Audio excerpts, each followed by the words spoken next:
राम राम बहन भाइयों माताओं, ज्ञान कहानी 99 में आप सबका स्वागत है। आज मैं आपको सावन मास महात्म्य का 24वां अवतार अध्याय बताऊंगी। उसमें कृष्ण अवतार और राजा महासेन की कथा शंकर भगवान जी बताते हैं। भगवान शंकर जी सनत कुमार से बोले, हे महर्षि, पूरे कल्प में देखते हैं कि अत्याचार से पीड़ित होकर पृथ्वी ब्रह्मा जी के पास गई। पृथ्वी की व्यथा कथा सुनकर ब्रह्मा जी के उद्धार के लिए ब्रह्मा जी देवताओं के साथ पृथ्वी को लेकर क्षीर सागर में विष्णु जी के पास गए। ब्रह्मा जी के मुख से पृथ्वी की कथा सुनकर भगवान श्री हरि ने कहा, आप लोग डरो नहीं, मैं शीघ्र ही देवकी के गर्भ से अवतार लूंगा और पृथ्वी से असुरों का विनाश कर पृथ्वी के कष्ट को दूर करूंगा। आप देवतागण पृथ्वी पर गोकुल में जाकर यादव कुल में जन्म ले। भगवान श्री कृष्ण के जन्म लेने पर कंस के अत्याचारों के डर से वासुदेव उनको गोकुल में नंद बाबा के यहाँ छोड़ आए। वहां पर उनका लालन पालन बड़े चाव से किया गया। जब भगवान श्री कृष्ण कुछ बड़े हुए तो उन्होंने कंस तथा उसके गणों को मथुरा आकर वध कर डाला और अपने माता पिता देवकी वासुदेव को कंस की जेल से छुटाया। मथुरा वासियों ने भगवान श्री कृष्ण से प्रार्थना की, हे शरणागत वत्सल, आपको हम नमस्कार करते हैं, हमारी रक्षा करे। हे देव, किसी को भी आपके जन्मदिन का ज्ञान नहीं है। आपके जन्मदिन का ज्ञान होने पर हम उस दिन वर्धापनोत्सव मनाना चाहते हैं।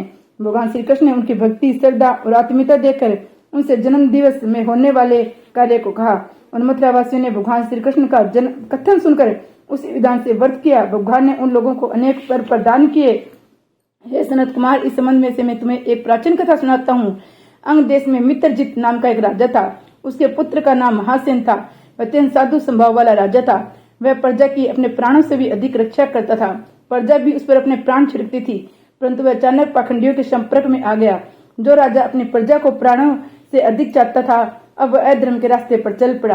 वह वेद शास्त्र और पुराणों की निंदा करने लगा और वर्णाश्रम धर्म में द्वेष रखने लगा।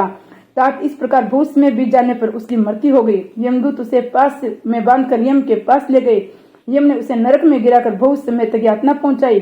नरक यातना होकर वह पिशाच योनि में गया। भूख प्यास से व्याकुल वह इधर उधर घूमता हुआ मारवाड़ में पहुंचा था। एक वैश्य के शरीर में प्रवेश कर गया। वह वैश्य के साथ मथुरा नगरी में पहुंच गया। मथुरा के रक्षकों ने उसे वैश्य के शरीर से अलग कर दिया।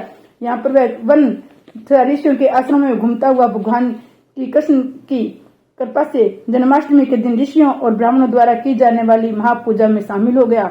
वह वहां रात भर जागता रहा और हरि कीर्तन का आनंद लेता रहा। वह भगवान की कृपा से उसी क्षण निष्पाप, पवित्र और स्वच्छ चरित्र का होकर प्रेत शरीर को छोड़कर विमान द्वारा विष्णु लोक में पहुंच गया। इस व्रत के प्रभाव से वह मोक्ष को प्राप्त हुआ। यह व्रत सब इच्छाओं को पूर्ण करने वाला, इसके करने से मनुष्य को सब अभिष्ट प्राप्त हो जाते हैं। विद्वानों का कर्तव्य है कि वे श्री कृष्ण जन्म का विधान लिखकर इसका प्रचार प्रसार करे। श्री कृष्ण भगवान ने की जय। जय शंकर जी की जय। जय। 25वां अध्याय पिठोर व्रत। हे सनत कुमार, अब मैं तुम्हें सावन मास की अमावस्या के महात्म्य के बारे में बताता हूँ। इस दिन रखा गया व्रत पिठोर व्रत कहलाता है। सर्वाधिष्ठान होने से घट की पीठ कहते हैं। उसमें जो पूजनो उपयोगी वस्तु होती है उसको और कहते हैं, इसलिए इस व्रत का नाम पिठोर व्रत पड़ गया। विधि: दीवार को पहले सफेद या पीले रंग से रंगनी चाहिए, फिर तांबे के रंग से रंगनी चाहिए। अब मध्य भाग में पार्वती और शिवलिंग बनाए।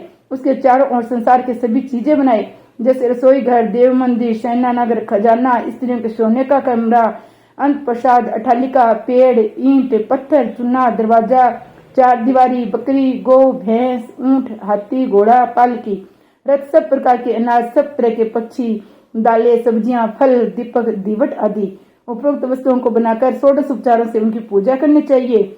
अनेक तरह के गंध, धूप, चंदन आदि देकर ब्राह्मण, बालक, सौभाग्यवती स्त्रियों को भोजन कराना चाहिए।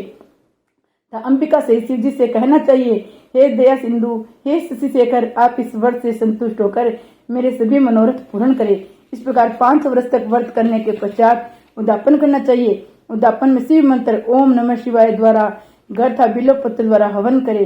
पहले दिन अधिवासन करके ग्रह हवन करे। 1008 या 108 आहुतियां देनी चाहिए। इसके बाद आचार्य को पूजन करके दक्षिणा देनी चाहिए। यह व्रत समृद्धि दाता है। इसके तुल्य कोई दूसरा व्रत नहीं है। ऐसा व्रत आज तक न हुआ है न होगा। ये बस मनुष्य जो भी चीजें दीवार पर बनाएगा वे सब चीजें उससे प्राप्त होगी। श्री शंकर भगवान की जय। कृष्ण कन्हैया की जय।